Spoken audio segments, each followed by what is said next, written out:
Independent thoughts, independent life. This is Chad Benson. Yeah, I think we're probably about a month or two behind the UK in terms of their experience with the variant. They're seeing cases grow there. It's certainly not taking off with the same velocity that we've seen in past epidemics. And the other thing that we're observing about the UK experience right now is it's not having the same impact. So they've had about 90,000 cases. They've had about 1,000 hospitalizations. The vast majority are in people who are unvaccinated. Only 8% of people who've been fully vaccinated are among the hospitalized patients. Should we freak out about the Delta virus? Well, if you're vaccinated, no. If you're unvaccinated, is there a chance that this thing could bug you? Yeah. It could kill some people. It could. Yeah, it could. But the reality is the end of the day, if you're vaccinated, it looks to be that you're going to be all right. Chances of you getting really sick are slim to none. Chances of you being hospitalized is very, very minute. And the chances of you dying is even smaller than that. Why does it matter? Because there's still a lot of people out there that are living in a world of, how should we say this, unease about whether or not this is going to last. They're waiting for that shoe to drop. They're waiting for the next thing that they tell you, oh, we got to go back in. It's not going to be that way. It isn't. This is the way it's going to be. Some areas are going to be infected by it. Most of the areas, smaller, more rural, people are unvaccinated. Other areas, you may see a spike here and a spike there, but it will not look like it did towards the end of last year, right? Remember that Thanksgiving time? And in particular, the beginning of this year, we had a massive, huge spike, and we saw horrific numbers. The experience in the U.S. is likely to be similar. We have a population that also has a lot of immunity in it, but there are geographic and social compartments where you have under-vaccination and you don't have a lot of immunity in the population. It's particularly rural parts in the South, particularly. You're seeing what's happening in Missouri right now, where about 60% of the infections are the Delta variant. And so that's a reflection of the fact that you have parts of the United States where we don't have a lot of vaccination. We're going to see pockets of the country, certain pockets of the country, where you can have very dense outbreaks. Yeah. But outside of that, everything's going to be fine. So, tally-ho, move forward. Let what took place and has taken place in certain parts be what it is. Meaning, some people are going to get sick, some people aren't. Some people have had it. So even though they may not have a vaccination, the exposure, and because they've had it, they gives them some sort of immunity. Because we've talked about this, right? We were never going to get there based strictly on getting the vaccine alone. Part of it was going to be natural immunity. And so there are some people out there that have that built into them. So all in all, though, because I talked to a lot of people over the last couple of weeks who are waiting for that, especially my friends in California, who are waiting for something else. The one thing that California has going for them in a bizarre, weird way, and I'll say this, is the fact that there's a recall effort, and Gavin Newsom doesn't want to pull back anymore because he thinks to himself, I'm in the midst of a recall. We were locked down for going on 18 months. If I tell everybody they can go back indoors, even if this thing spreads a little bit, I am going to see that recall grow in numbers. Right now, they're pouring money into me, and I don't have to worry about it. So we'll just tell everybody to be cautious. 323-538-2423 at Chad Benson Show is your Twitter. Tweet at us, text the program. Love hearing from every single one of you. They are still searching in Miami for many that are continuing. People are continuing to hope and pray that they are alive. But the reality is, every day that goes by, it gets grimmer and grimmer. I was one of two, I think, that survived on my floor. As Sharon Schechter was fast asleep, I started hearing noise that was a little unusual. her condominium came crashing down. It felt like the whole building was shaking. She looked outside to see what was wrong. I realized, I said, oh my God, where's the building? There's no building. Yeah, no building. And as we sit here and we look at what's going on, it is getting very apparent that this thing was a hot mess for quite a while, that they had talked about all kinds of things like pouring money into it because it said it was shifting 20 plus years ago. There had been concerns from inspectors that were looking into this, said that there needed to be a lot of things done to keep this building in, well, basically upright. And it was avoided. Making sure that we inject and infuse humanity rather than bureaucracy throughout our response is so incredibly critical. Debbie Wasserman Schultz. Yeah. But, man, what a freaking nightmare. Just looking at that. We spoke to somebody on Friday who is from Arizona but happened to be visiting his dad, who was about literally a block away. This was 8800 Street. He was at 8900 Street, and you could see the building, he said, from his place. And he was out at like 1:30 in the morning or so taking his dog for a walk. And as he was doing that, he heard what he thought was thunder. And then it became something bigger. He heard the cracks and thought, "Oh, that's like," and it was. He said he got there, and he was one of the first. He goes, "It was me and another person on the scene." He goes, "I had my dog with me, and I saw an arm come out, and it was a young boy. I think his name was Noah." And he said he had his arm out and he was crying. And he goes, "Well, he found him and he flashed his light on him. He said, 'Well, I'm going to go wave down the police and stuff.' And the kid said, 'No, please stay here with me.' So the other person would wave down them, stayed there with him. The boy was extricated and survived. His mother, on the other hand, she was alive. They did everything they could to save her leg, but eventually she succumbed to her injuries. This is going to get worse and worse. I have a feeling for a lot of people out there who are praying and hoping that there are some survivors left. Not saying it's not possible, but the reality is it's highly unlikely. My nephew had muscular dystrophy, so he couldn't move. So I know for sure that when the alarm went off, she ran to him, and she was with him, and they were together. I know where they are. I'm okay with it. I don't need to go there. I mean, if my mom wants to go, but it's not a need that I have. I know they're in heaven. Yeah, that is a sister of Nicole Ortiz, who has not been found yet, but it is a horrible situation, and as it continues to, I guess you say, unravel, they are searching high and low, bringing in heavy equipment. Now that we have these huge cranes, we are doing big lifts. We're getting big pieces of slab off of the pile, and obviously that's going to aid us in being able to laminate this building almost like an onion, so that we can get inside and again find those voids that we know might possibly be there and rescue those people. Yeah. So it's an awful situation, and it was ugly.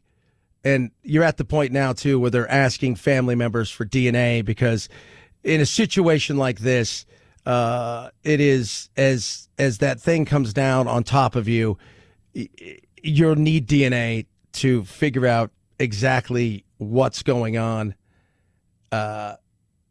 People-wise, and it's a horrible thing to say, but that's the reality of it. And the questions are going to come. What happened? How did this thing fall? How was there no inspection over and over again? Was there payoffs? People are hearing that. There's payoffs for permits. There's payoffs for permits. There's payoff. People paid people off for permits. They needed about $15 million in repairs. They're saying it is a ugly situation. And a horrible situation. And if you're a family member of this, how frustrated are you? And again, there was apparently the night before, 2 nights before, one of the ladies in the house, one of the ladies in the apartment made a phone call to the police or to the fire emergency and essentially said that the cranes that were on top, as they were getting ready to potentially do some renovation, she thought that the building sounded weird and it was kind of swaying and making some noise. And I don't know what, at that point, what do you say if you're, because you don't imagine this thing's just going to collapse. That's not something that happens in our country. We expect that in certain parts of the world where there is no permitting, where there is no situation where you're going to see people come by and inspecting things, but not here. 323-538-2423 at Chad Benson Show is your Twitter. Tweet at us, text the program. All right, here's the deal. If you are in the West, it's going to be hot again. Portland, 112 yesterday here in Portland, 104 in Seattle, 116 in Lytton, British Columbia. That's an all-time record for the entire country of Canada. And people are doing anything they can to cool off, hitting the sprinklers, the fountains, the lakes, the rivers. People in this convention center, cooling center here, they got cots, they got water, they got food and air conditioning. Yeah, it is ugly. I live in Arizona. You know what it was? Yesterday, today, the weekend, much, much cooler. We expect this. Like 115, I'm like, that's a day, right this time of year. Today, 116 there, but tomorrow, 20-degree drop, and by next Monday, they'll be down in the mid-80s. We're going to continue here. It's the same kind of weather, but you've got this horrific situation of this heat wave that is causing super damage and the potential of death, especially when it comes to things like the homeless. We went out and we measured yesterday the asphalt temperatures, 157 degrees on the streets, and the homeless population here has exploded in the past couple of years. So that is certainly a very, very dangerous types of heat. These temperatures are measured in the shade typically. Today's daytime high expected to be 115 degrees. That would be the third day in a row that we break an all-time record. Yeah, and you got to remember, a lot of these places, especially in places like Portland, up in Seattle, here we have the reverse of winter. In the summer, we mostly go indoors, except for the evening or really early morning, as opposed to the rest of the country that comes out for the summer and enjoys themselves. But in the spring, the fall, and the winter, that's kind of our jam. We're in the 80s, we're in the 90s, we're in the 70s, and it's beautiful. Everybody else kind of goes indoors. We're used to heat. We have air conditioning. A lot of these places aren't set up for that. They don't have air conditioning in a lot of these, even some of these modern places. They just don't have it because it doesn't get that hot. Not like that. 323-538-2423 at Chad Benson Show is your Twitter, your Instagram. Text the program. Check us out. My Pillow. It's more than just a pillow. We'll talk about that. So I have got my Giza Dream Sheets, right? They're incredible. I love the feel. Feels like you're sleeping on $1 million. Right now, for a limited time, buy one, get one free. That's right. One low price, and you get free shipping. So the most comfortable thing, the thing about it I love them, besides the fact that it's so amazing, feels so incredible, is the fit, and it's with the world's best cotton. Grown only in a region in the Sahara Desert and the Mediterranean Sea. Right there, it is amazing. It's a staple of cotton that is truly ultra soft and breathable. All kinds of different colors and sizes, machine washable, 60-day money-back guarantee, 1-year limited warranty. So what I want you to do, visit MyPillow.com, use promo code Benson at checkout, call 800-983-4975. 2 sets of Giza Dream Sheets for one low price. That's 2 sets of Giza Dream Sheets, one low price, promo code Benson.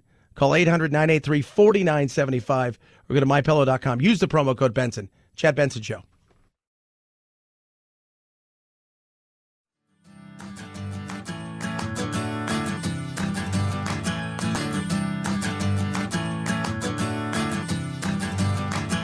Running with scissors sounds great compared to this. Say what? No evidence of alien technology and numerous documented unidentified aerial phenomenon. That's what sources says in this UFO report. But they also say that they can't quite rule out alien technology either. One thing that is clear, the report determined that a vast majority of the more than 120 incidences of these UAPs being spotted did not originate from American military or advanced government technology. Yeah. So a portion of the report came out over the weekend, Friday, the UFO. So here it comes out. Comes out all this stuff. But there's stuff missing. People are like, well, hold on a second. There's some stuff in here that's absolutely missing. You guys have put some stuff in here that we kind of knew about, but other stuff you haven't included, and there's a top secret thing that you're like, oh my God, it's top secret, and no, we're not going to release it to you guys. It's not our stuff, is what we're saying. And we don't believe it's the Chinese or the Russians, because if it was, they'd whoop our ass and it'd be over. So take them off. Out of the 144 that they've reported on since 2004, 143 of them, we can't tell you what it is. Is it aliens? Well, we're not saying it's aliens, but we're also not saying it's aliens. So you have no idea what it is. We are saying we have no idea. You have no idea. People are like, well, why aren't there better pictures of these things? Well, first of all, there are some pictures of stuff. But a lot of the stuff, in particular what they're looking at, is a lot of the stuff the Navy has reported seeing, takes place well over the ocean. It's not like somebody's out there with their camera just filming things. Also at levels that you're not going to be able to see it. Now the question is, do we even know if they're giving us all the goods. I doubt it. I doubt it. One thing we do know, though, is there's something, as they said, otherworldly. That's them, otherworldly, who operate these things. Is it a drone? Well, that's always the thought. Is it a drone? That would mean that somebody has technology in the private sector that is so much more advanced than anything our people have that it's insane. Is that a possibility? Of course. Is it a possibility? It is from another planet, dimension. When I hear some scientists, and the forward thinkers of the world suppose, it just can't be because how long it would take to get here. But you're thinking in our world. You're thinking our technology. You're not thinking in some other advanced technology. I'm more apt to believe if is something, it would be more of a different dimension. So we see them every once in a while. They cross over, something happens. Think Rick and Morty, but for real. 323-538-2423 at Chad Benson Show is your Twitter. Tweet at us, text the program. We're going to talk about it over the weekend. Nothing really happened. I think a lot of people were bracing themselves for potentially something to happen. Derek Chauvin was sentenced. Was it the right sentence? Was it too much? Was it too little? Plus, there are 3 other officers out there that are facing their trials coming up and potentially looking at something similar to what happened to Derek Chauvin. His mother spoke as well. We'll discuss that. 323-538-2423. That is the text line. Feel free to text me. You tweet at us as well, at Chad Benson Show. Check out the Instagram and Facebook. Oh, yes. Happy Monday. Man, it's a little holiday week, too. Got a little 4th of July, kind of a little Independence time coming up. Oh, Independence Day. I saw that movie. Chad Benson Show.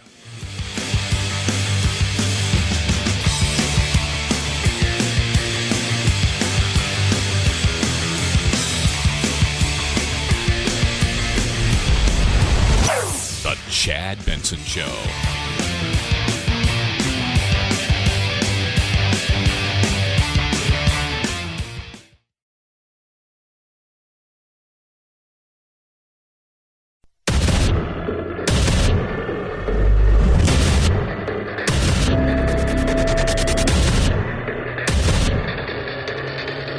Independent thoughts, independent life. This is Chad Benson. As sentenced for count 1, the court commits you to the custody of the Commissioner of Corrections for a period of 270 months. That's 270. That is a 10-year addition to the presumptive sentence of 150 months. This is based on your abuse of a position of trust and authority, and also the particular cruelty shown to George Floyd. You are granted credit for 199 days already served. Yep. Derek Chauvin. Going to jail 22 and a half years is what he was sentenced to. He still faces federal charges. The other three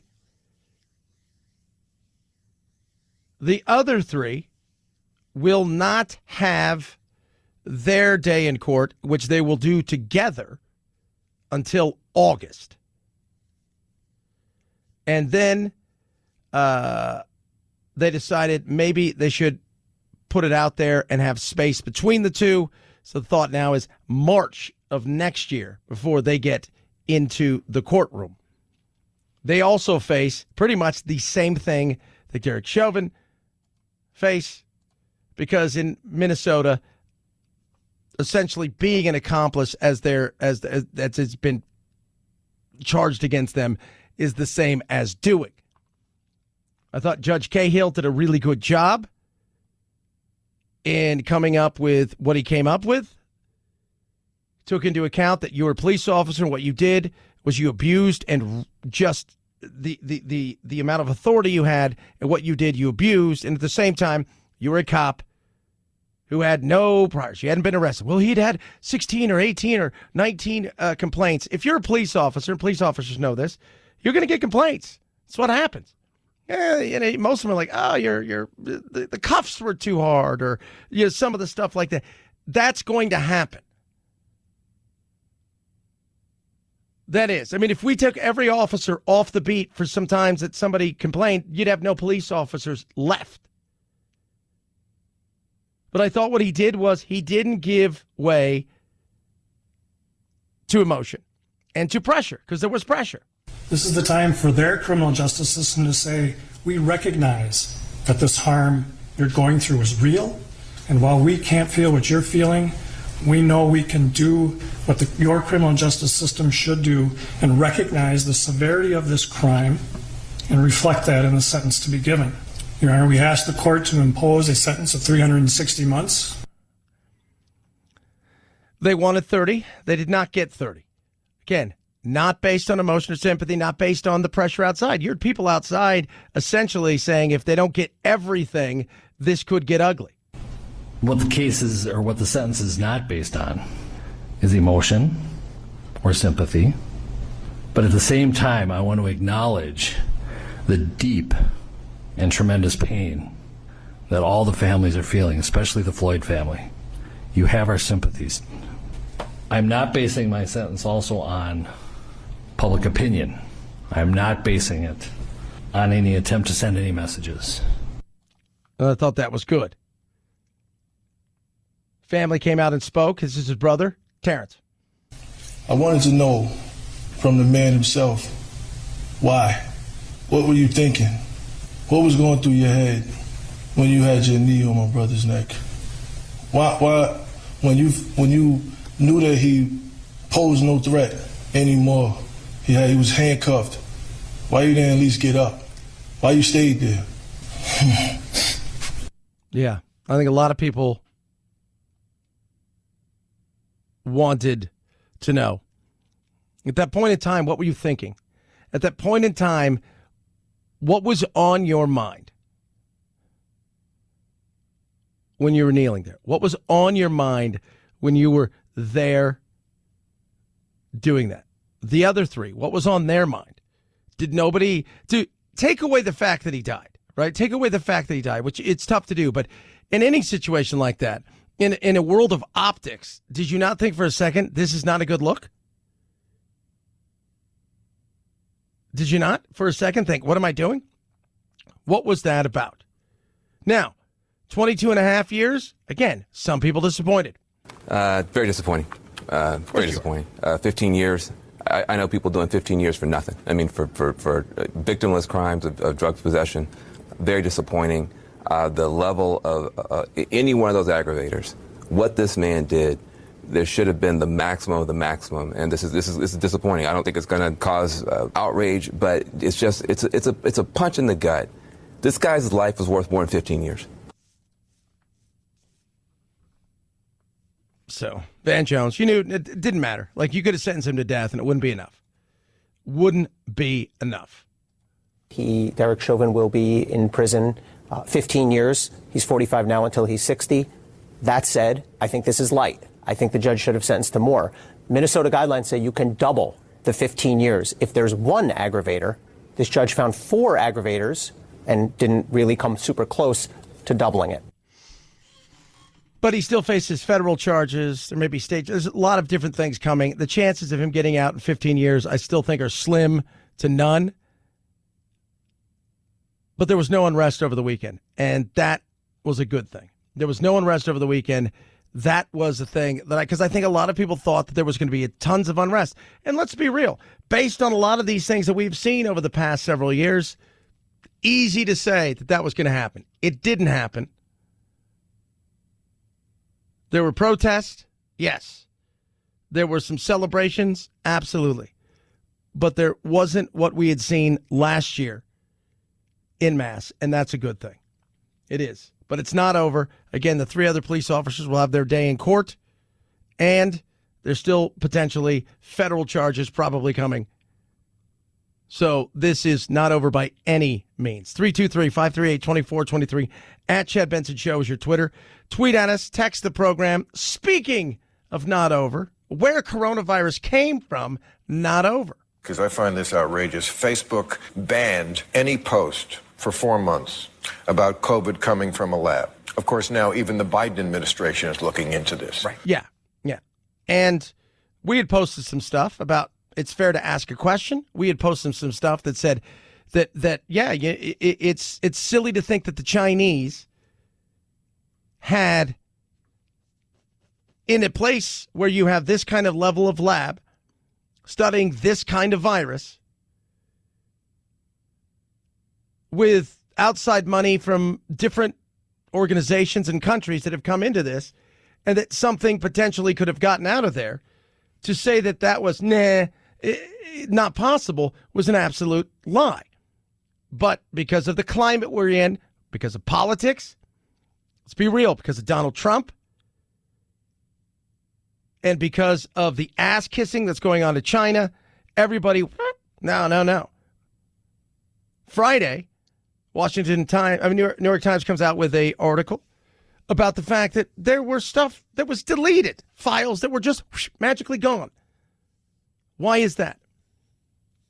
Well, you would think to yourself, if you're deleting certain things, that there's something in there you don't want people to see. But to have a conversation in this country, in our country, about something, and I was looking more for a conversation. Other people were looking to do what they do, which is memes, to say all kinds of things. They could say, oh, it's racist, it's this, that, and the other, which was a bunch of crap. It was. You know it, and I know it. How many people have died because of this? How many people have lost almost everything, if not everything, because of this? And to not be able to actually have a conversation about it, that was crap. Google, a Wall Street Journal reporter asked the head of Google's health division, they don't do autofill searches for coronavirus lab leak the way they do it for any other question. And the guy said, well, we want to make sure the search isn't leading people down pathways that we would find to be not authoritative information. Well, you were wrong, Google and Facebook. Right. We don't know. The reason why we want you is because we're checking on this shit. Yes, 100%. And it goes back to, who are you protecting? Who are you protecting? That's what I'd like to know. Who are you protecting? Much like with flat earthers and everything else. Oh, we're going to get rid of this. You can't put, even the audit, right? Like now, if you go and watch some YouTube videos about the audit, you're not allowed to say audit. So they have to work words around it. The A, it's so stupid. Who are you protecting? People can't have a conversation? No, not anymore. He said, we want to ensure the first thing users see is information from the CDC, the WHO. That's who I'm checking on. The WHO has been very corrupt about a lot of shit, and the CDC's been wrong about a lot of shit. This is outrageous that I can't look this information up, and now they're doing it with this drug ivermectin. YouTube should not be telling me what I can see about ivermectin. Ivermectin isn't a registered Republican. It's a drug. Well, I don't know if it works or not, and a lot of other doctors don't either. Yeah. You can't have a conversation. Why? What was Trump involved with that? Right? Like hydrochloroquine? Well, lo and behold, hydrochloroquine. Other people like that. Yeah, if you get to it early enough and you do this with the azithromycin, it seems to actually help. But we can't have that conversation. Oh, no. Based on Trump. Based on a bunch of crap. And look, I didn't think Trump handled this very well, the coronavirus. But when people talk about the cabal, remember that was Time Magazine, and their big article about the cabal of everybody getting together with a wink, wink, nudge, nudge, from activists to big tech to media, about essentially the disdain they have for Trump and doing everything they could to defeat him. And you hear stuff like this, you sit there and go, no wonder people sit there and come up with conspiracy theories. Because some of it lands right at the door, and it's pretty simple to read. Searches, for example, this wouldn't be as much of an issue because if you didn't go to Google, you could go somewhere else. And you can go somewhere else. But when you have a market, what is it, 90% Google controls the searches? Yeah, I mean, at that point, this is a function of the monopoly. When it becomes the word for doing it, you have a monopoly. Yeah, and it's like people if you only don't say, had I'm one going to newspaper. Bing something. It's like if you only had one newspaper, right? I mean, and then that newspaper has all sorts of responsibilities if they're the law of the land or the official word. So, yeah, it's a function of the monopoly. Yeah, it is. And it's crap. It's absolute crap. And I'm glad more people, and I'm not saying that it did come out of there. I'm not saying that it was man-made. What I'm saying is, like everything else, the scary thing is now we can't even have debate whether it is or isn't. You can't even ask the question. And that's the scary part.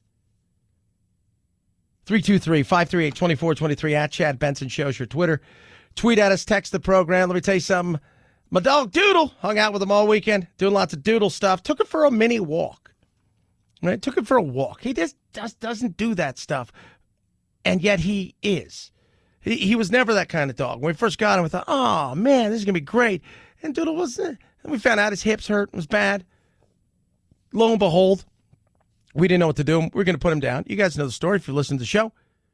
So we started getting him a Canine Vita Smart from Rough Greens about 18 months plus ago. He's a new dog. Just an amazing dog. He can jump up on things. He could never do that. He is just so much different. And the other thing I find funny is he plays with our puppies.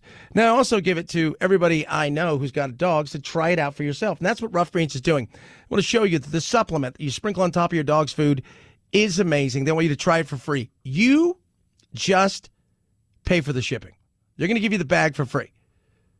All right? It's that simple. It's got all these amazing nutrients, vitamins, minerals, all this incredible stuff in there that your dog's food is lacking that's going to be brought to life because of this. RUFFgreens.com/Chad. Try it yourself. You pay for shipping. They're going to give you a bag for free. RuffGreens.com/Chad or call 833-MY-DOG-77. 833-MY-DOG-77. Rough Greens makes any pet food better. Chad Benson Show.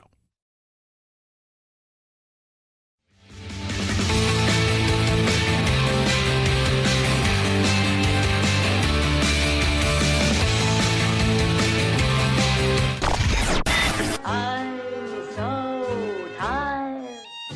I'm exhausted. If you're part of the politically exhausted majority, don't fear. Your time to be validated and rejuvenated is here. Wake up. It's the Chad Benson Show. Crank it all the way up. $70 million for F9. The latest Fast and Furious sequel's debut dominated the domestic box office, as expected, setting a new pandemic opening record. $23 million more than the previous record holder, A Quiet Place Part 2. That opening also pushes the weekend's total domestic box office gross to just shy of $100 million. Welcome news for pandemic-battered theater owners and a sure sign moviegoing's on a serious upswing. Yep. Let's take a look. F9 doing well. Quiet Place 2, $140 million in the States. That's a win. Hitman's Bodyguard, third. Peter Rabbit 2, The Runaway, and Cruella. But all in all, it feels like we're kind of getting back to where we were, and that's a good thing. This weekend, big movies. Forever Purge coming up. Boss Baby Family. Business also coming up. Those will be the two big ones. But there's a lot in the making over the next several weeks, including Snake Eyes. That's G.I. Joe. The other one looks a little bit different, a little bit better than some of the other crap they've rolled out with that. You've got some interesting stuff, but it feels like we're back in a groove, and that is a win.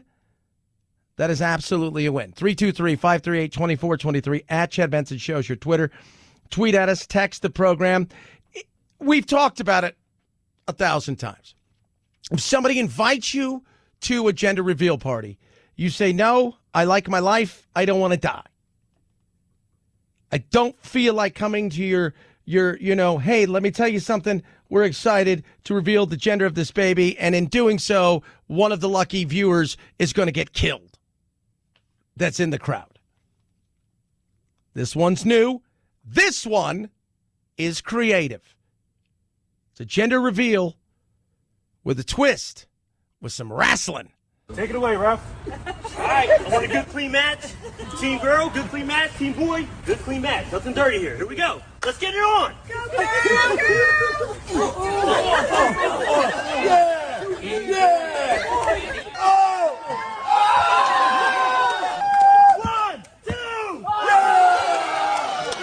Team girl with the win. Blue tutu, pink tutu, leotards, the whole 9 yards, battling it out. Team girl for the win. Nobody died. I think at the end of this, we can say that nobody died. That matters. Nobody died. 323-538-2423. At Chad Benson Show is your Twitter. Tweet, text the program. Check out across all the social media that we have. Again, hot in the West, decent throughout the middle of the country. But the West is a hot nightmare, at least for the next couple days. What are they calling it? That high-pressure bubble where you've seen places like Portland, even Vancouver, eh? Oh, for sure. You know, as the Stanley Cup kicks off today, you know what I'm saying? Big time for sure, with Montreal taking on the Ning. They're expecting another 100-plus degrees throughout the Northwest, which is shocking. Those trees don't even know what to do with themselves. I like it, though. I do. Played golf this weekend. It was nobody on the course but me. I could have played 50 balls. Let's practice my putting. All kinds of stuff is great. I play my first ball as the ball that I keep score with, and the rest of them, I'm just practicing shots, and I will say, I had a great weekend. Chad Benson Show.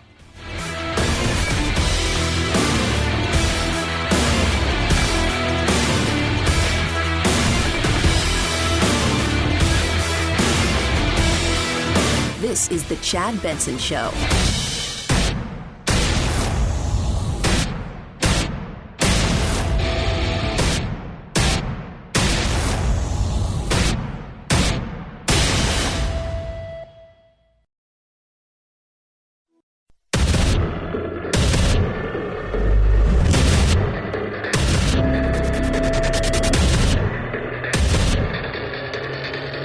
Independent thoughts, independent life. This is Chad Benson. During the day, we got the sun, we got the humidity. It rains, so the conditions for the rescuers are not ideal. But nonetheless, we are working tirelessly to try to bring victims that are out underneath that rubble and rescue them. That right there is Fire Chief Andy Alvarez as they still try to dig out from last week's horrific collapse of a Miami condo complex. Horrible situation. They're doing everything they possibly can, but the reality is at this point in time, it feels more or less like you're looking for remains of victims. Not that it's not over, not that there can't be a miracle. We have over 80 rescuers at a time that are breaching the walls that have obviously collapsed in a frantic effort to try to rescue those that are still viable and to get to those voids that we typically know exist in these buildings. But the question is there anything that can be done? And I'd say no. They're asking family members for DNA because in a situation like this, the reality is you're probably not going to find intact bodies. And that's a tough thing to say, but that's the reality of this. It's a horrible situation. And the question is still, how in God's name did this happen? How did a building in a modern time, in a modern city, fall? How did that happen? Reports are coming in that they knew that they had issues, that they knew that there was certain situations that seemed to have either been skipped or were being ignored. And that is not a good look for the builders and potentially for the city, because some people are saying there was payoffs. It needed about $15 million in repair. Building rivals claimed that the partners behind the Surfside Champlain Towers were receiving preferential treatment when it came to getting through permit systems as the site was being built in 1981. Let's think about that. Meanwhile, the 12-story tower had been on the verge of undergoing a $15 million in renovations to pass the required 40-year certificate when it collapsed. One woman reported calling in a day or two before saying that she was hearing noises, felt uncomfortable with what was going on there, felt like that there was some serious issues. But this thing is going to take a while to figure out how a modern building, and even though it was built in 1981, we're not talking about, we see this, right? once, twice a year, if not more than that will be talked about. Buildings in other countries that just collapse. Don't know why, they just collapse. Poor build, obviously, is one of the reasons. Built on poor land, not just, looking, I talked about it last week, it looked like it was straight out of Lebanon in the 80s, like it was bombed out. But we see this every once in a great while in even some decent-sized, somewhat modern cities, but never here, never like this. What was it like being in it? I was one of two, I think, that survived on my floor. As Sharon Schechter was fast asleep, I started hearing noise that was a little unusual. Her condominium came crashing down. It felt like the whole building was shaking. She looked outside to see what was wrong. I realized, I said, oh my God, where's the building? There's no building. Yeah, no building. No building. It was gone, sheared off in a certain area. The lawsuits will come. It is a horrible situation. They still look for survivors, but I think we know every day that goes by, the chances of that happening are getting slim to none. Some people have accepted what has taken place. My nephew had muscular dystrophy, so he couldn't move. So I know for sure that when the alarm went off, she ran to him, and she was with him, and they were together. I know where they are. I'm okay with it. I don't need to go there. I mean, if my mom wants to go, but it's not a need that I have. I know they're in heaven. Yeah. Horrible. And now will there be corporatism? Was there people being paid off along the way? The neighbors, man, I said it last week. If I'm in a hotel, if I'm in a building next to them, I got questions. Who built it? When was our last certificate? How new or old is my building? Are we on land that is stable? Is this something, because you're also in a place where, let's be real, Florida, for whatever reason, like to swallow things. Hey, there's a house. Let's just open up and just eat it. Hey, look over here. It's a dealership. Woo. A lot of questions. People are like, I think living on one story would be nice. 323-538-2423 at Chad Benson Show's your Twitter. Tweet at us, text the program. All that being said, let's not forget that we still have something else going on here besides that and the Derek Chauvin trial, which is we're still trying to get ourselves out of coronavirus. And now you got the Delta. Even as COVID cases drop across the nation, there are pockets where infections are rising. That Delta variant, a major threat, especially in those states with low vaccination rates. Hospitalizations in Arizona, Arkansas, and Nevada are surging, all up by nearly 20% or more. Also, that highly contagious strain of the virus has now been detected in all but one state. Yeah, the Delta virus is supposed to be far more contagious. If you've been vaccinated, you don't really have anything to worry about. But unvaccinated parts of the country, and this is going to be regional, I think it's going to be, you're going to see some serious outbreaks. Yeah, I think we're probably about a month or two behind the UK in terms of their experience with the variant. They're seeing cases grow there. It's certainly not taking off with the same velocity that we've seen in past epidemics. And the other thing that we're observing about the UK experience right now is it's not having the same impact. So they've had about 90,000 cases. They've had about 1,000 hospitalizations. The vast majority are in people who are unvaccinated. Only 8% of people who've been fully vaccinated are among the hospitalized patients. So you've been vaccinated? Looks like you're going to be all right. Don't have anything to worry about. Life's going to go on as it's been going on for the last several weeks. If you've been unvaccinated and you haven't had it, is there a chance that you could have some issues? It's a possibility, but that's anything. And I don't push for vaccines or not. I'll tell you, I think they're safe. I think they're fine, especially for people who are, adults. I don't have any problem with that. But you do you, as I've always said, because I believe in having that kind of choice. At the same time, recognizing that this thing is out there still and that we haven't got a perfect handle on it and that this thing could spread, just know the risk.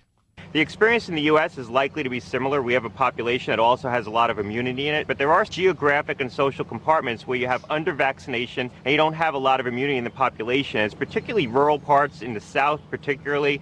You're seeing what's happening in Missouri right now, where about 60% of the infections are the Delta variant. And so that's a reflection of the fact that you have parts of the United States where we don't have a lot of vaccination. We're going to see pockets of the country, certain pockets of the country, we can have very dense outbreaks. But the big question is, are you going to shut down? No. I think it would be hard, unless this thing is absolutely so deadly and that none of the vaccines work on it, the chances of us shutting down again are slim to none. We're just getting back out there. Some parts of the country are literally just getting back out there, starting to live their lives again, feeling a sense of normalcy, depending on how you'd like to say it. And I don't think that's going to happen. Plus political pressure. Take a look at several parts of the country where there was thoughts of recalls, potential recall in California. The political pressure is too strong. Plus the pressure of money.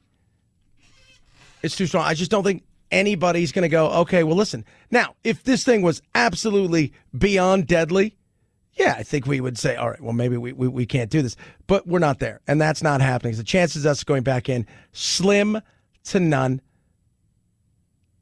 I don't think it's happening anywhere. Some areas may take other precautions. That's them. That's them. Let them do it. Where you are, though, if you've been vaccinated or if you've already had this thing or you're willing to accept the risk, which most people are, get on with your bad self. 323-538-2423 at Chad Benson Show is your Twitter. Tweet at us, text the program. Love hearing from every single one of you. Derek Chauvin was convicted and now has been sentenced to 270 months, 22 and a half years. For some people, they thought that was okay. For others, it will never, of course, be enough. Very disappointing. Very disappointing. 15 years. I know people doing 15 years for nothing. I mean, for victimless crimes of drugs possession. Very disappointing. The level of any one of those aggravators, what this man did, there should have been the maximum of the maximum, and this is disappointing. I don't think it's going to cause outrage, but it's a punch in the gut. This guy's life was worth more than 15 years. Now, that's not all Derek Chauvin faces, because he faces other trials potentially, including federal charges, which we know would be much more heavy and long-lasting. The other three officers involved, they were supposed to go to trial in August altogether, will now be going to trial in March. The judge, who I thought did a hell of a job, wanted to spread this thing out and give it time so it wasn't top of mind, and he did everything based on the fact that he thought, you know what, I'm going to do this not by public opinion, not by emotion, based on facts, and coming at it essentially with no emotions, no political fears, and rendering the sentence. So it's not over by any stretch. Some people, again, will never be happy. There are people out there, the minute this thing was done, people who make their money on race, people who make their money off racism, people who make their money off victims, and the people they say, hey, those people are oppressed. It's a great place for me to go and to make some money. This was never enough. But there was no outrage as far as we didn't see buildings burning. We didn't see what we saw last year in May and June, when it was an absolute nightmare across several cities in this country. 323-538-2423 at Chad Benson Show is your Twitter. Tweet at us, text the program, My Pillow. You got the My Pillow right there. That's a great pillow. How about the Giza Dream Sheets? Cotton grown in just a small little area throughout the Mediterranean, parts of the Nile. It's incredible. The Giza Dream Sheets come in different color, shapes, and size. Sliding into it, it's breathable, it's comfortable. It feels like you're sleeping on $1 million, and you don't have to worry about the heat. I love that. I have my Giza Dream Sheets. I love the fit, the 6-day money-back guarantee, which is incredible. And now's your chance to basically get 2 for 1 with the Giza Dream Sheets. 2 for 1. That's awesome. Buy one set, get the other set for free. How easy is that? You're going to love, love, love these things. Again, machine washable and dryable, best cotton in the world, 2 for 1, 1 year limited warranty, 6-day money back guarantee. Get yours now. Go to mypillow.com. Use the promo code Benson. That's mypillow.com, promo code Benson for the Giza Dream Sheets. Or call 800-983-4975. You buy one set, you get a second set free. And it's all for one low price with free shipping. MyPillow.com, promo code Benson. Chad Benson Show.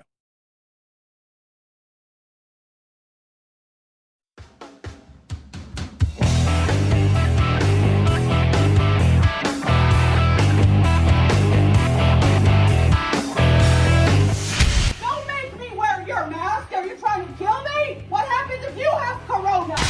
No need to socially distance while listening to your Chad Benson Show podcast. 4 out of 5 experts say so. I'm a scientist. There is no corona. But hurry before they change their mind. You know they will. Chad's podcast found on iTunes, iHeart, Spotify, and wherever you find your favorite COVID-free podcasts. Oh my gosh. I kind of like it, I'm not gonna lie. This is the Chad Benson Show. 5, 4, 3, 2, 1, 0, ignition, liftoff. Now it's time to find out what's trending. What's trending? Yeah, what does that mean? I mean something, right? Like it's trending on the old intranet. What's trending? Let's take a peek and see what's trending. Last 24 hours in Google, Twitter. Start over in the world of Google. Actually, start with Twitter. It's always fun, right? Because everybody's always fighting. Let's take a peek, see some of the things that are trending.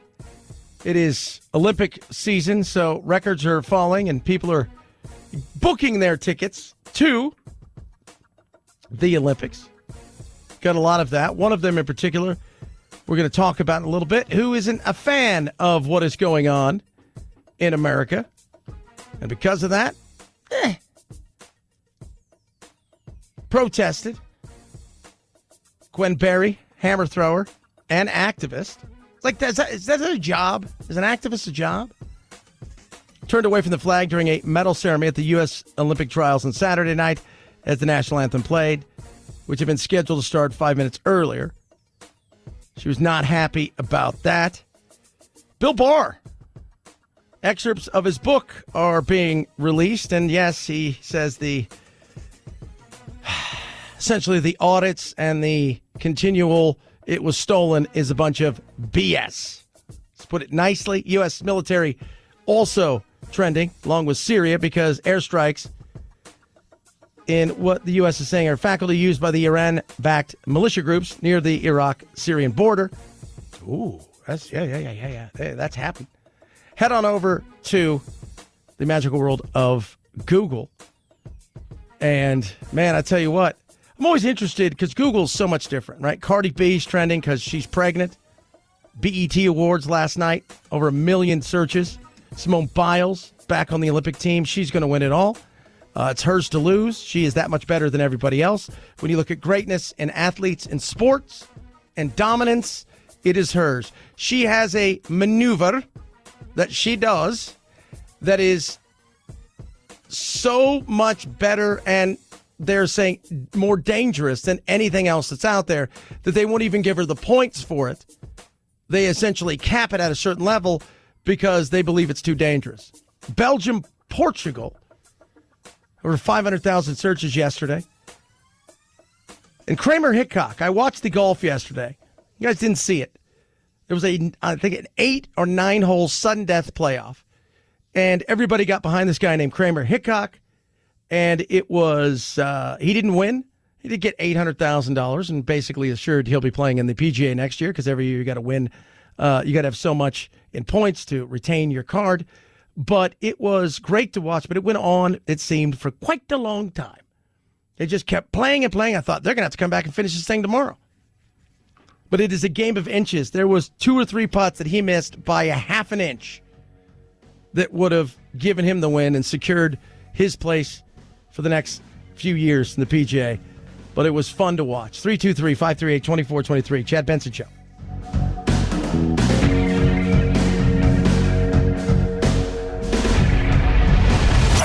The Chad Benson Show.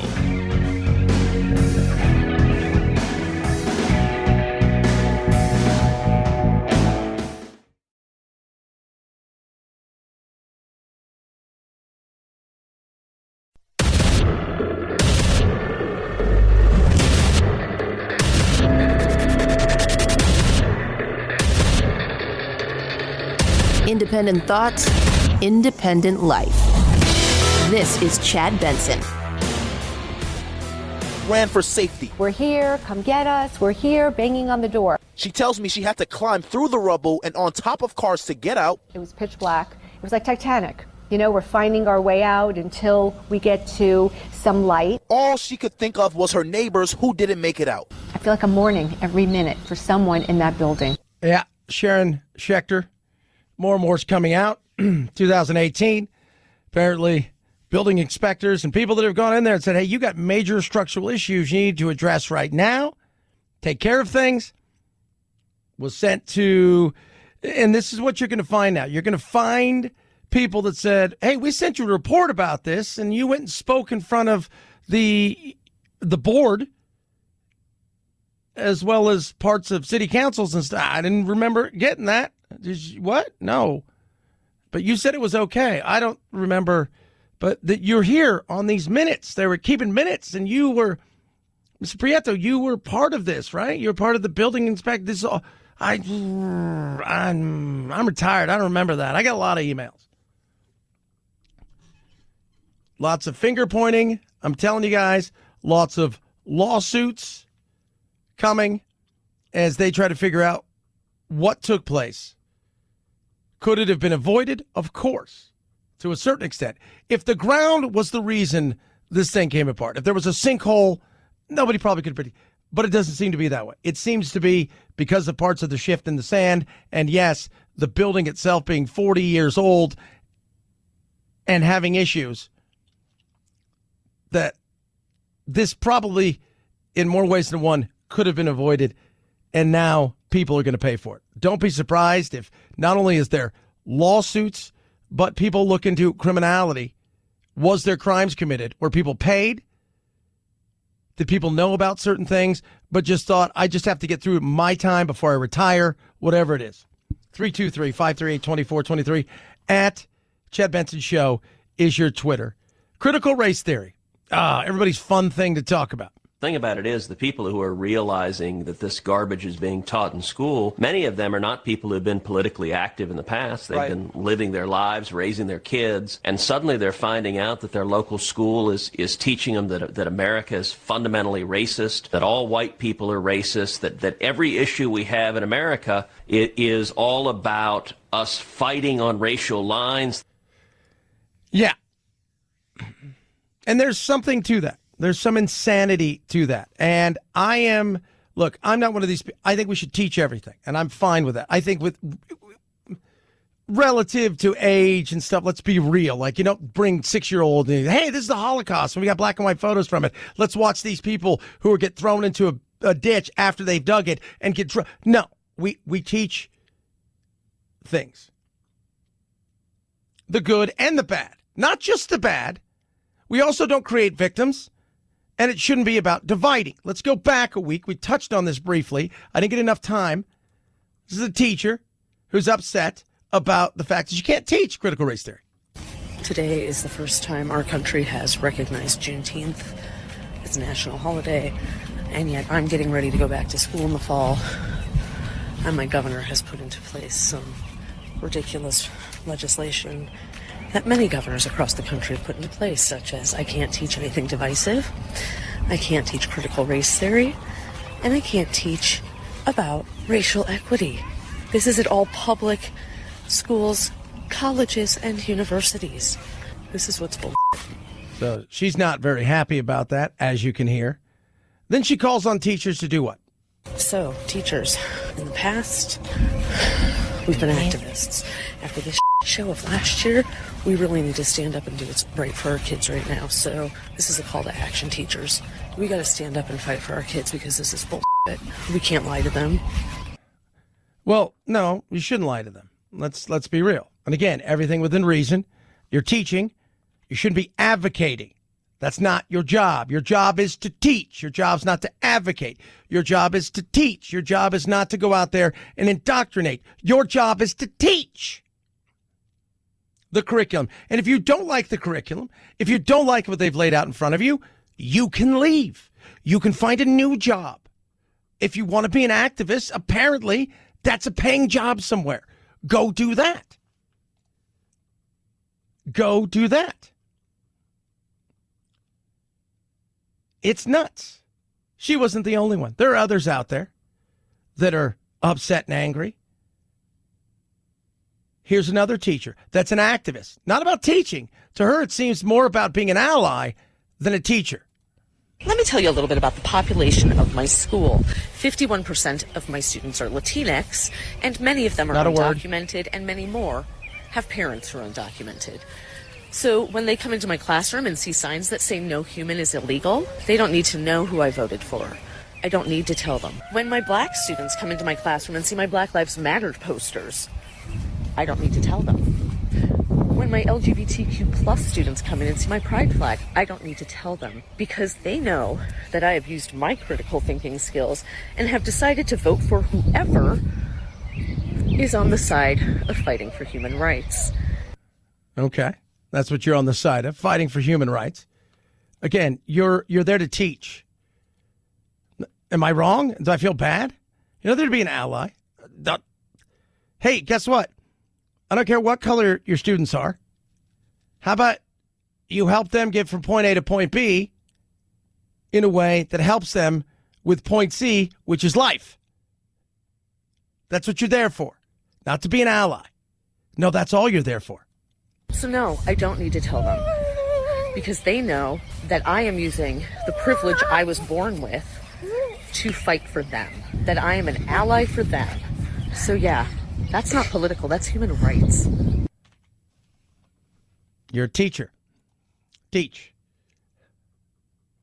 That's it. Now she's upset about something else too. Of course she is. She's upset about everything. She hates. You know, it's funny when people say, oh, these people hate this country. Most of them don't. Some do. Some don't so much hate the country as they hate certain groups inside of the country. They hate what this country is, quote unquote, built upon. They hate this country in what it stands for in a lot of ways. They want all of what the country can offer them, but none of what the bad was, right? Like that's it. They want a utopia that's not real. And they think elsewhere is nothing but a utopia. If you look everywhere else, it's a utopia. It's not. It's not a utopia. We're the most diverse nation ever. Have we got it wrong in the past? Absolutely. Are we the only ones without sin? Really? We have got so much sin. So does everybody else. So do a lot. But where we have come from and the time frame of which we did it comparatively to so many other places is huge. But now it's about, to me, it's frustrating because I'm watching this become more about division, more about making victims and indoctrinating. Again, we should talk about it. You're afraid of critical race theory. No, I'm not. What I'm afraid of is people who are becoming activists who aren't going to teach things that, okay, hey, we're going to teach you this, and yes, there's going to be some stuff that's uncomfortable, and we're going to walk through it. What we're going to do is we're going to damn one side, tell the other side that they'll only be victims because the other side is always going to keep them there. One teacher said, division is what we should be teaching. Really? The other thing that my governor has mandated for next year is that every classroom, it's mandatory that we all have an American flag, and it is mandatory that we all do the Pledge of Allegiance every morning. You're going to be hearing from me a lot next year. Yeah. If you're unhappy, find something else to do. If you don't like your job, find something else to do. If you want to be an activist, set up a school where you can be an activist. Or go be an activist. But if your sole goal is to get your political message across, sorry, that's not your job. It isn't. So many people are just, this country, it's just awful. It's just evil. It's not. Settle down. My God. It is crazy to see. If this country is so bad, right? Like, so if this country is so absolutely horrible, why is it so many risk everything, including their children and their lives, to get here? If this country is so evil and bad, why is it that people are willing to get in a refrigerator and a half-ass made boat and travel to get here? through shark-infested waters. This country is so bad. Why is it that people fly from all over the world pretending they're going to be here for a few months or go to school for 6 months and then do everything they can to never leave? Not saying we don't have mistakes. I think we all know that. But the reality is we've gotten to the point now where this BS is out there and it feels like indoctrination. I'm all for teaching the truth, but that should come with all sides. Not just, hey, you're white, so that automatically makes you racist.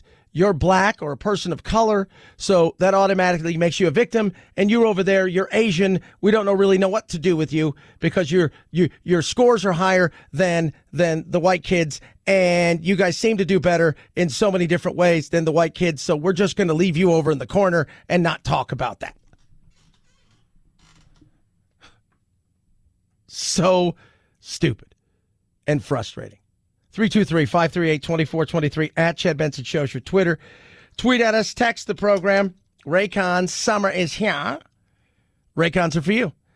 Pair of wireless earbuds. Make all the difference, right? Get a crisp sound. Powerful beats. What? Half the price of all these other premium audio brands out there. Look amazing, sound amazing, feel even better. Different colors, customizable gel tips, including comfort in-ear fit, which is amazing. Here's the other thing. Go to buyraycon.com/Chad right now. Normally you get a 15% saving, limited time offer. But if you use code SUMMER, 20% off, just for you guys.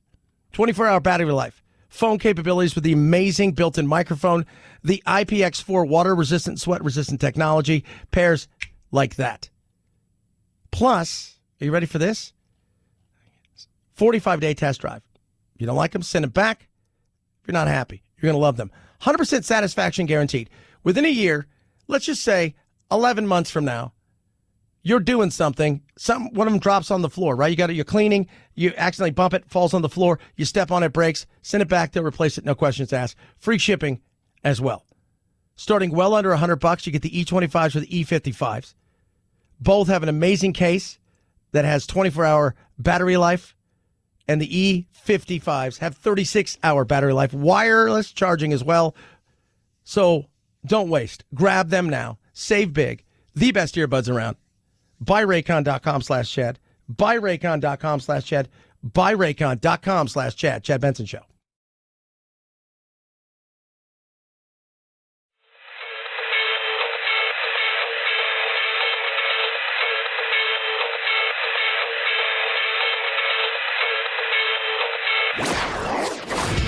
Don't let the Washington Beltway strangle you. This is where the exhausted majority comes to refuel, realign, and reevaluate. This is Chad Benson. You guys know us. We do a lot of things around here. One thing we like to do is alert you to certain things. Producer Phil, remind everybody what nature can do to you. Nature will mess you up. Mess you up. New video shows paramedics jumping into action on a California beach moments after a man was attacked by a great white shark. Alrighty, we're heading out. Might have saved a guy by fishing.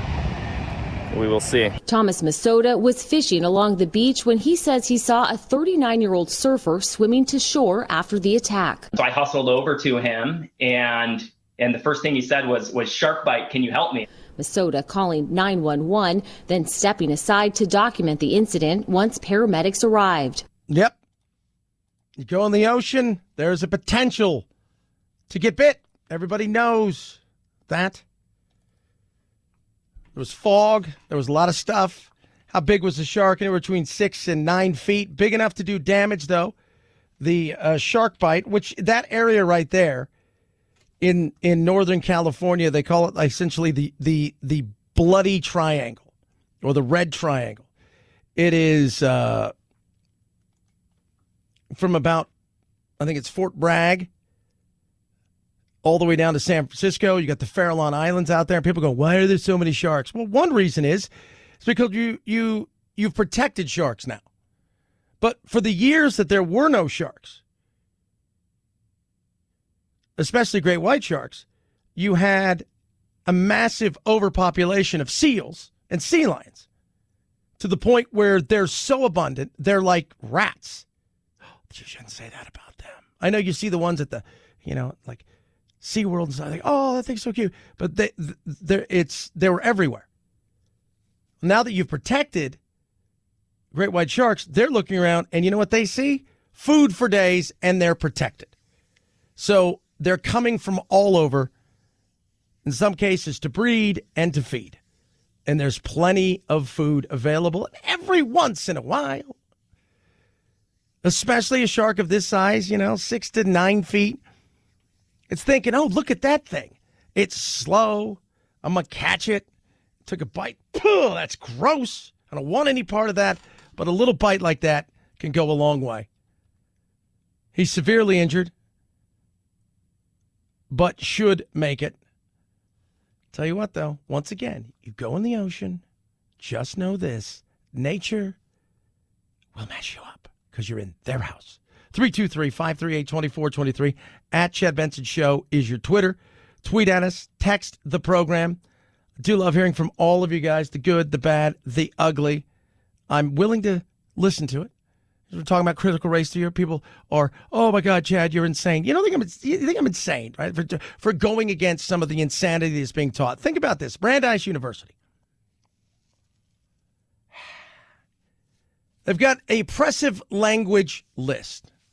So this list here is oppressive. From violent language, which is identity-based language, cultural appropriation, person-first alternatives. Here's some violent language, right? Killing it. That's oppressive and violent. Possible alternatives, awesome, great job. Take a shot at it. Take a stab at it. Give it a go. Try. Trigger warning. So wait a minute. You guys came up with this and now it's making you uncomfortable? It's now giving you a trigger warning? Trigger warning, trigger warning, trigger. Rule of thumb. General rule. Right? Trigger warning, content note. The word trigger has connections to guns for many people. We can give the same heads up by using language less connected to violence. Wife beater, talking about the T-shirt. White rib tank top, tank undershirt. These are some of the things. There's so much. By the way, if you want to submit a suggestion for the oppressed language list, you can do so. We should submit a few just to see if they pick them up and just make stuff up and see. 323-538-2423. At Chad Benson Show is your Twitter. Chad Benson Show.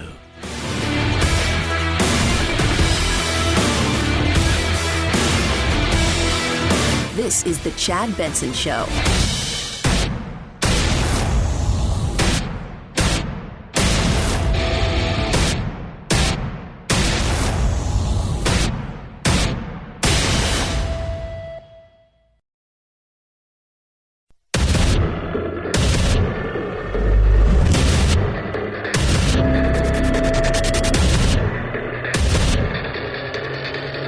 Independent thoughts, independent life. This is Chad Benson. This is a frantic search to continue to see that hope, that miracle, to see who we can bring out of this building alive. Yep. They're still searching. They're doing everything they can to try to find any survivors whatsoever. That right there is Fire Chief Andy Alvarez. They're sparing no expense in bringing in everything, including giant cranes. Now that we have these huge cranes, we are doing big lifts. We're getting big pieces of slab off of the pile, and obviously that's going to aid us in being able to laminate this building almost like an onion, so that we can get inside and again find those voids that we know might possibly be there, and rescue those people. If there is any left. They're also asking families of people that potentially were trapped inside that building if they could give some DNA. So in a horrible situation like this, the reality is you're not finding intact bodies. You may not even find anything outside of, well, you don't even know. Nothing. And it's horrible to think of that that's what they have to do, and they're holding out hope. praying that something may happen. But the reality is this late into it, it would be a true miracle, and the odds are stacked against. Not that you don't think, pray, or hope, but the reality is there is very little chance that anybody has survived this. And now the questions are going to start to come about what took place. Did people know? There's accusations flying around that not only did some people know that this building and the people that built this thing were giving preferential treatment as many as 40 years ago when it came to the building of this building in several other ways, including, when they were coming to do inspections. And so this is a situation that is ever changing, but it's unfortunate. And again, in our country, you just don't see something like this. In our country, this just isn't something that you think, well, this happens. I mean, this wasn't a natural disaster. This wasn't an earthquake. This wasn't a hurricane. This wasn't a bomb. This thing just fell. It crumbled to the ground. And where we have regulations on top of regulations on top of regulations, what was skipped? Who knew what? What needed to be fixed? More and more people are coming forward that there was a fear and a worry as they started a $15 million renovation. The building was making odd noises. And of course, if you live anywhere near there and you're in a building like that, you're asking questions too. Did the earth play a part of it? Because as we all know, the earth shifts and in particular likes to swallow things in Florida. Was that a part of it? But while they search for survivors, the reality is that's probably not going to happen. And will there be not just lawsuits, but will there be criminal potential investigation? Did people knowingly lie about certain things? 323-538-2423 at Chad Benson Show's your Twitter. Tweet at us, text the program. Derek Chauvin was sentenced on Friday. Thank God there was no chaos or craziness. There was nothing that was destroyed. This was not a repeat of last summer. Cooler, calmer heads prevail. And Derek Chauvin got what he got based on what the judge found to be, based on his thought process, putting together the fact that he was a police officer and did what he did, and at the same time was also a police officer and seemed to be somebody who served pretty well up until that point. And that point was a horrific point. That point was awful. But the judge handed down 22 and a half years to Derek Chauvin. The other three that are going to stand trial was supposed to start in August. He has moved it, the judge, till March of next year. Wants to give it some breathing room in between now and then, essentially letting the dust settle. What the case is, or what the sentence is not based on, is emotion or sympathy. But at the same time, I want to acknowledge the deep and tremendous pain that all the families are feeling, especially the Floyd family. You have our sympathies. I'm not basing my sentence also on public opinion. I'm not basing it on any attempt to send any messages. Which is good. He's basing it strictly on, this is what I see. I see this. I see what's in front of me, not as a police officer in the sense of as a white man versus and a black man and the killing and the politics that came out of it. But this is a police officer A, this is a human being B. I'm basing it off the law in front of me and what I can give. Now, they wanted 30 years. This is the time for their criminal justice system to say, we recognize that this harm you're going through is real. And while we can't feel what you're feeling, we know we can do what your criminal justice system should do and recognize the severity of this crime and reflect that in the sentence to be given. Your Honor, we asked the court to impose a sentence of 360 months. And he did not. Now, Derek Chauvin still faces the potential of federal charges, which will probably come. And from there could be some other stuff as well. But then there's the other question. because on Friday he had a chance to speak. His mother spoke. I thought she did an okay job. He's been the only one who's showed up at that time at all for Derek Chauvin. But Floyd's brother, Terrence, asked a question I think a lot of people are thinking of. I wanted to know from the man himself, why? What were you thinking? What was going through your head when you had your knee on my brother's neck? Why when you knew that he posed no threat anymore, he was handcuffed, why you didn't at least get up? Why you stayed there? I think a lot of people have that question. What were you thinking at that moment in time? What were you thinking at that moment in time? What was going on? And quite frankly, any moment in time right now, officers I talk to on a daily basis are like, because they're in here almost on a daily basis, and they'll ask me questions about, what I think of certain cases, and I'll talk to them about what's their morale like. And it's very interesting. More and more cops don't want to be cops. More and more cops feel like it is us versus them, in a sense of not talking about the people, but the perception of police officers. In many cases, based on one person's actions that was thousands of miles away from wherever they're located. And that is tough. And a lot of them now are just looking around saying the way that they're feeling like they have to police has zero to do with whether or not you're trying to stop something, prevent something, and more to do with what's the public perception going to be of me in this situation. And that is not good. That is not good at all. As usual, you get the usual people who are very upset. This will never be enough. Very disappointing. Very disappointing. 15 years. Very disappointing. I know people doing 15 years for nothing. I mean, for victimless crimes of drug possession. Very disappointing.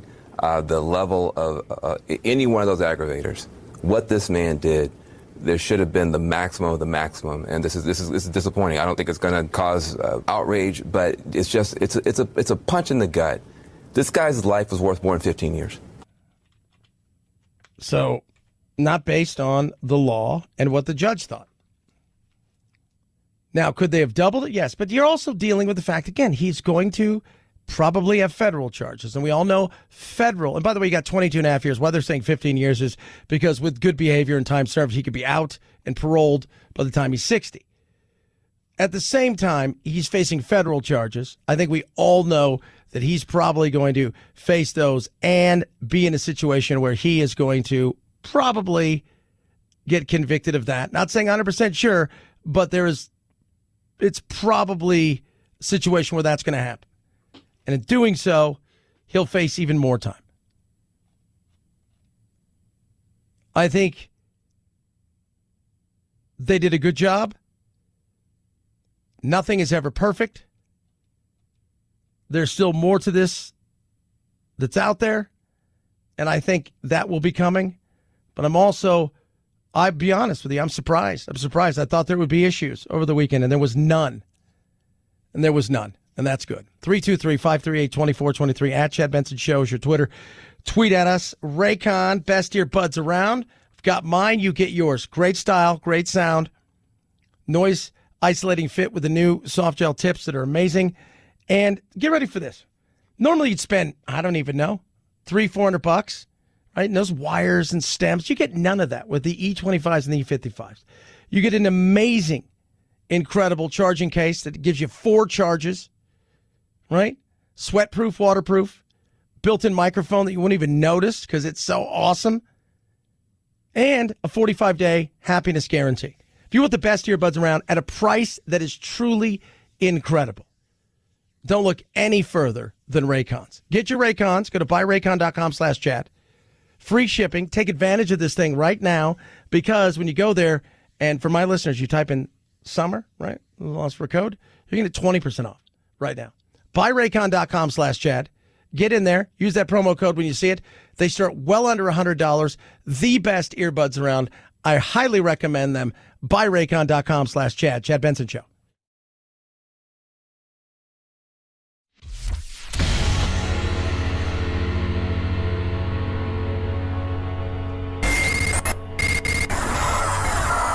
No fake outrage here, just the real thing. The Chad Benson Show. Pandemic air travel records aren't lasting very long. Every day is outdoing the day before. The TSA saying Sunday was a new record of nearly 2.2 million travelers moving through airport security checkpoints. That's about 82% of the volume compared to 2019. While leisure travel is skyrocketing right now, business travel remains down and likely won't return for a while. Numbers are expected to keep going up, though, as we approach the 4th of July. Yeah. And this weekend will probably be a big weekend for travel. I haven't traveled much. 2 weeks from now, I am going to travel. I'm going to see my family for a couple days. Take Jack home. So Jack and his mom and I are rotating. It's 3 weeks here, a couple weeks there, back out for a month or so, go home for a couple weeks, come back. But I'm going to go see my family, which I haven't seen since the beginning of this thing. January, I think, of last year was the last time I saw my family. Maybe February. So travel is starting to pick up, and business travel is going to change. Much like travel and business in the office is changing. So we've come up with a thing here where most of the sellers are going to be in a hybrid situation where they're going to be here maybe 1, maybe 2 days a week at most. The rest of the time they'll be out and about. So all of that's changing. And I think business, there's going to be some times when face-to-face will absolutely have to happen. But I think a lot of the other stuff now is going to change.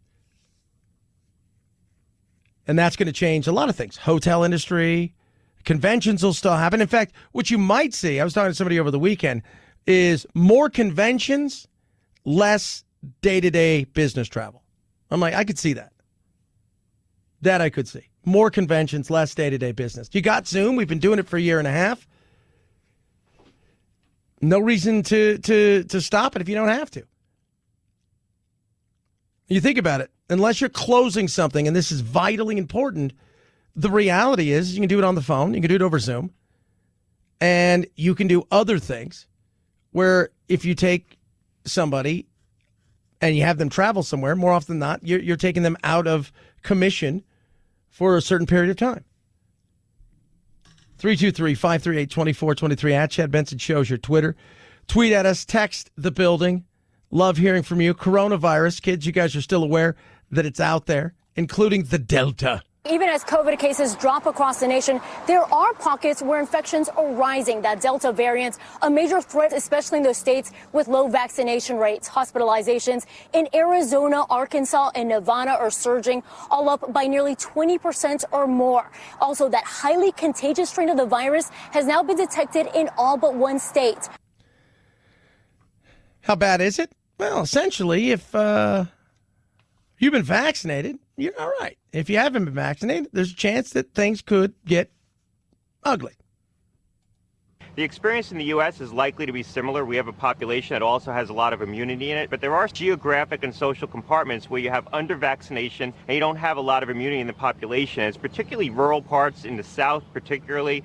You're seeing what's happening in Missouri right now, where about 60% of the infections are the Delta variant. And so that's a reflection of the fact that you have parts of the United States where we don't have a lot of vaccination. We're going to see pockets of the country, certain pockets of the country, we can have very dense outbreaks.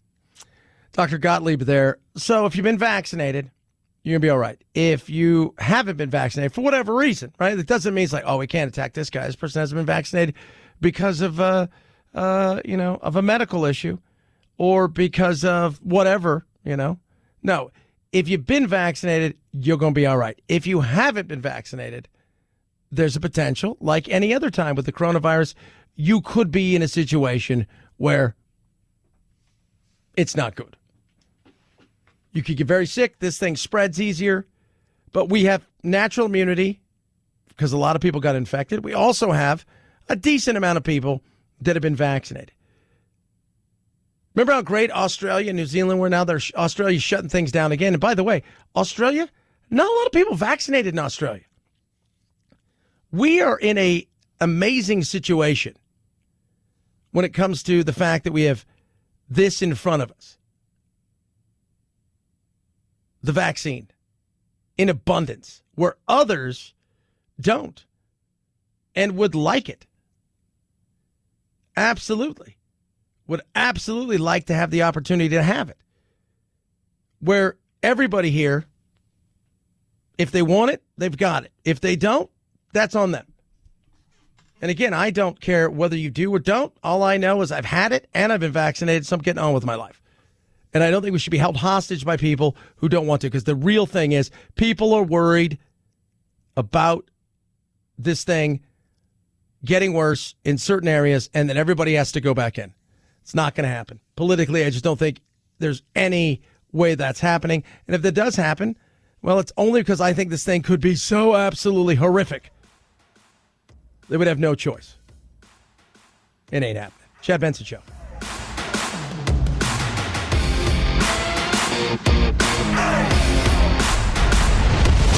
The Chad Benson Show.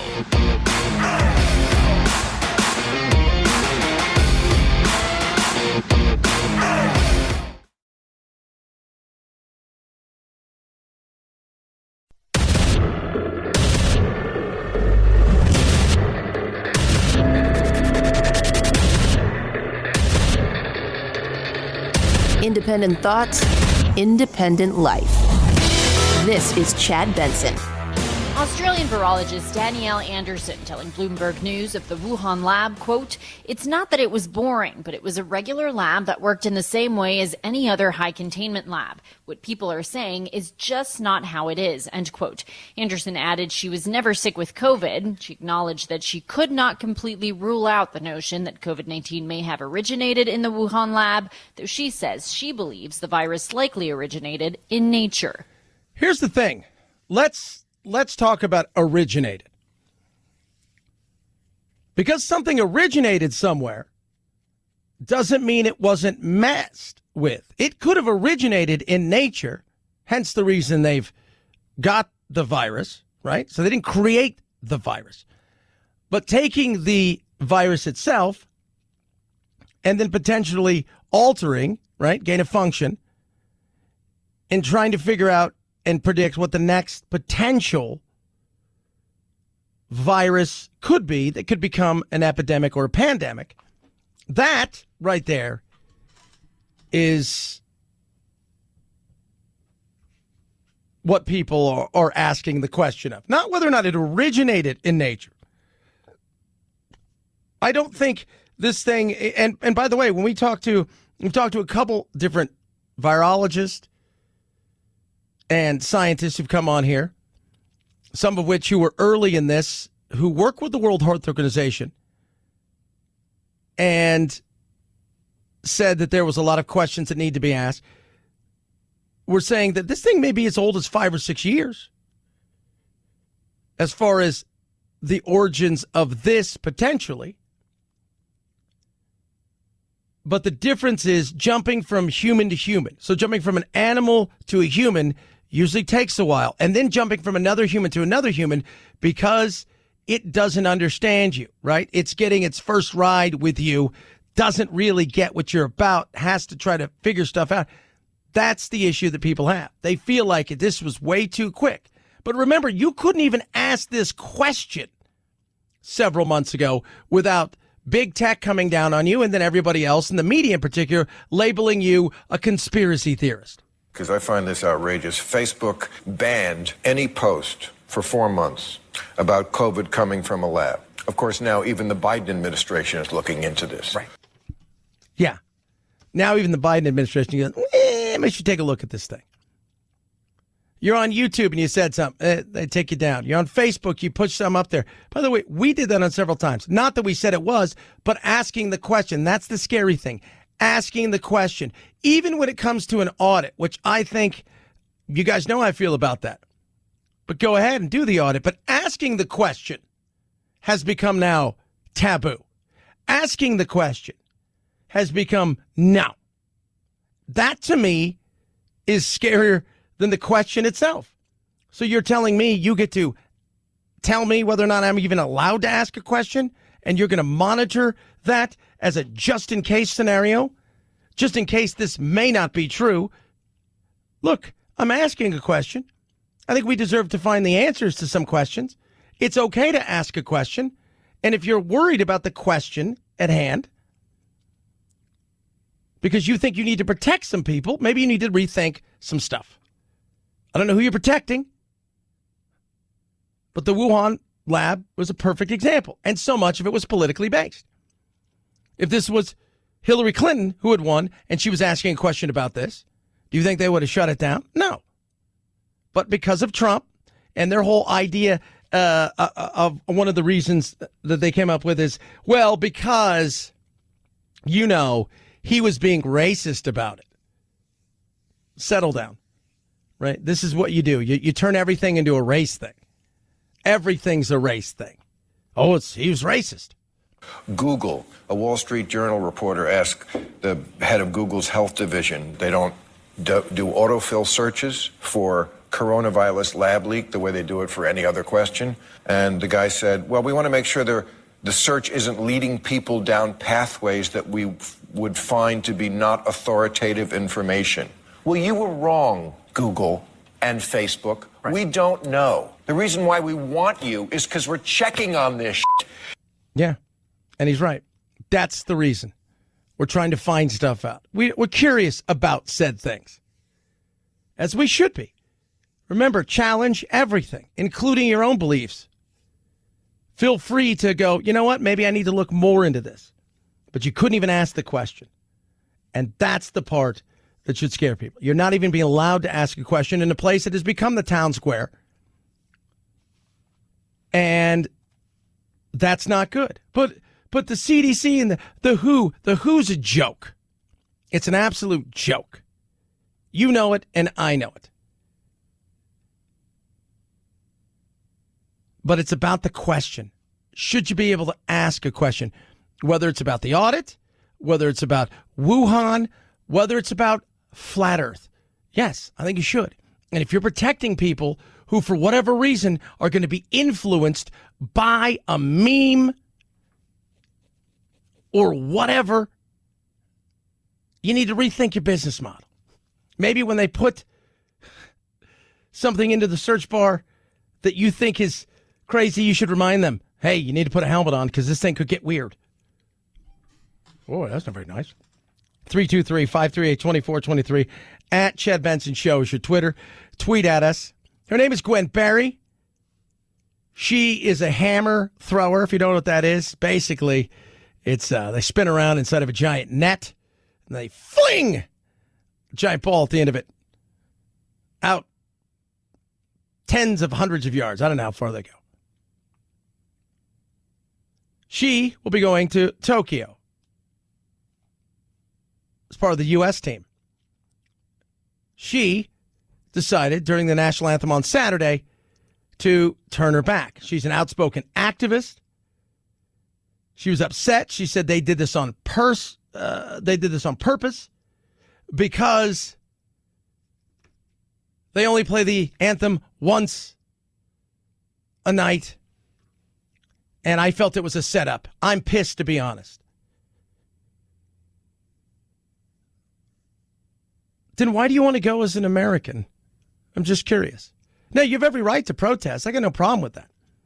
But you're going representing this country of which you feel that it is flawed and that you're not thrilled with. Why would you go on and this is my thing. Again, you have, to me, as a person who loves my country and recognizes that we have issues and trials that we've been through and things that we have done that are horrific, I'm not backing down from any of that. But I am asking the question. If I felt that way about something, I would not represent it. If I felt that way about something, I would not represent it. Why are you going if you don't want to represent the country? Why are you going to represent the country? Because that's what you're doing. You also had a skateboarder who's going to be on the skateboarding team. We have a skateboarding team. It's pretty sweet. I'm not going to lie to you. I'm kind of pumped about that. Who essentially said, I want to win so I can burn the flag. Said it when she was younger. But it goes back to, why would you want to represent a nation that you can't stand? I think that's a fair question. I'm not doubting whether they got the talent. I'm not saying whether or not you should have the right to go or protest or whatever. No, I'm just saying as a person who looks at this in a very real way of sports and, being told as a kid growing up and representing on the U.S. Olympic development squads and other things when I was in Europe for the U.S., you represent this, playing for this, you represent the badge on the front, the flag, America, and it's more important than the name on the back. So why would you want to be a part of any of this? The protest should be, I don't want to go. Take your invitation and screw you. That should be your protest. So we'll see what takes place. By the way, they're saying in Tokyo, especially when it comes to the quote-unquote flashpoints of kneeling, putting the fist in the air, a la the 68 games with Tommy Smith and John Carlos, that they don't want any of that. The IOC has said it will enforce Rule 50 that bans demonstrations inside the lines. So we'll see if that takes place. I'm sure it will. And we'll see what happens there. This isn't whether or not she's a good person, bad person. You know what? I do your thing. That's fine. But I do find it hypocritical as you want to represent a country that's given the opportunity to go and represent it in your biggest event. Let's be real. The Olympics is the biggest thing. Nobody ever watches the hammer throw. Nobody goes, I got to get home tonight. The hammer throw's on. It's not happening. And you're going to go there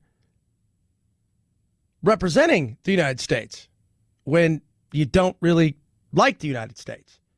So it feels a little hypocritical to me. 323-538-2423 at Chad Benson Show is your Twitter. Text us, tweet at us, do your thing. A lot of stuff. We're looking at earlier today. We're going through some of these. This week I'm gonna get through a bunch of these. Brandeis University is so woke. You guys have no idea. So they've got oppressive language list. We went through some violent language. How about some identity-based language? So this is oppressive language that includes a range of words and phrases, including slurs, unhelpful euphemisms, exclusionary words and phrases. So here's some. You guys, ladies and gentlemen, those are impressive. So those are oppressive, evil, identity-based language. Gender inclusive, y'all, folks with an X, friends, loved ones, people. That's awesome. Policeman, congressman, police officer, congressperson, freshman, first-year student. She, he, they, or ask their pronouns. No. How about their name, and then we'll just go from there. African-American, unless the person or people identify as such. Black with a capital B. Why is this? Because not all black people are from Africa and or America. Tell you guys. Oh, I got more. We're going to get to a couple more of these, including stuff like crazy. What do you hear about this? 323-538-2423 at Chad Benson Show is your Twitter. You'd be crazy not to take this up. It is the Giza Dream Sheets, which are amazing right now. MyPillow has an incredible deal. Buy one, get one free, essentially. So you buy one set, they're going to give you another set. They're going to ship it to you for free, and a 60-day money-back guarantee. Take advantage of this thing that is just so awesome. Here's what I love about these. This cotton, this amazing cotton has grown in places like the Mediterranean, on the Nile. It's grown in a very small few places, and it's just a cotton that separates itself in a way that's truly amazing. Soft and cool. You will love it. They got huge discounts across all of their amazing products. And again, a majority of those are made right here in the U.S. of A. Take advantage of this and many others, but get your Giza Dream Sheets right now. It's so simple. Go to MyPillow.com. There's a radio listener special. You click on that, type in code Benson. MyPillow.com, promo code Benson. 2 for 1 on the Giza Dream Sheets. Different sizes, different colors. You will love these. MyPillow.com, promo code Benson. Chad Benson Show.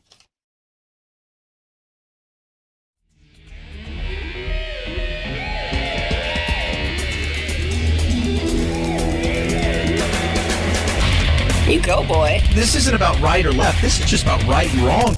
Right you are, Chad. The Chad Benson Show. We have over 80 rescuers at a time that are breaching the walls that have obviously collapsed in a frantic effort to try to rescue those that are still viable and to get to those voids that we typically know exist in these buildings. Yep. New details are emerging about the integrity of the condo high-rise out there in Surfside, right there in Miami. And there's going to be a lot of questions asked in the coming days and weeks. And I would not be surprised if you found out that not everything was done above board. In doing so, this created the perfect storm of a catastrophe that has killed, we do not know how many. Still 150 plus missing. I've seen that number bounce around. We know we've got 9 or 10 right now, but they're asking family members to give their DNA samples because in a situation like this, you're looking at DNA recovery, not body recovery. But also, besides the lawsuits that will be coming financially, don't be surprised if there was some stuff done here where they may look at criminal activity. 323-538-2423 at Chad Benson Show is your Twitter. We were going over this because, well, insanity is all you need to know. So we're talking about the new Brandeis University identity-based language and essentially the new words you can and can't say. Okay? So here's some stuff. You can't say lame. Their alternative is drop-in. I have no idea what you're talking about. What if a horse is lame? Hey, that horse is drop-in. Crazy, insane, or wild.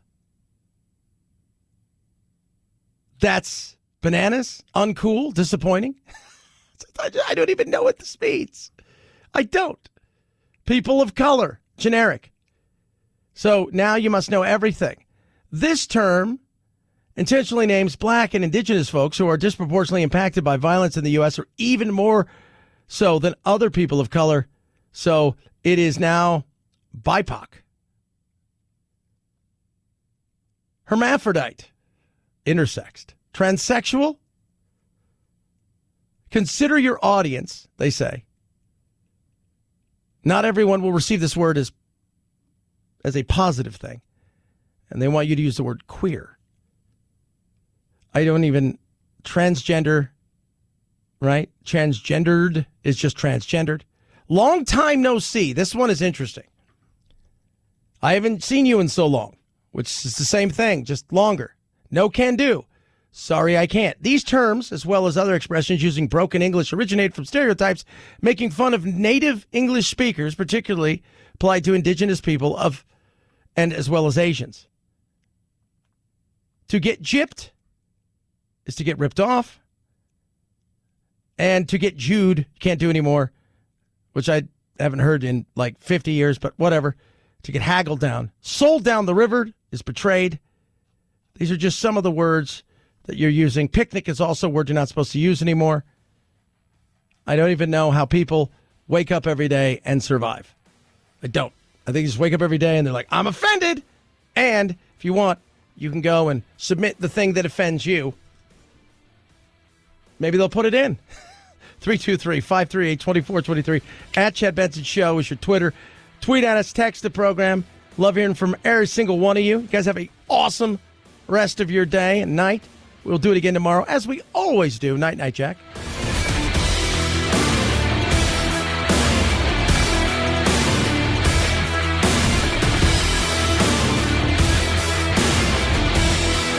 This is the Chad Benson Show.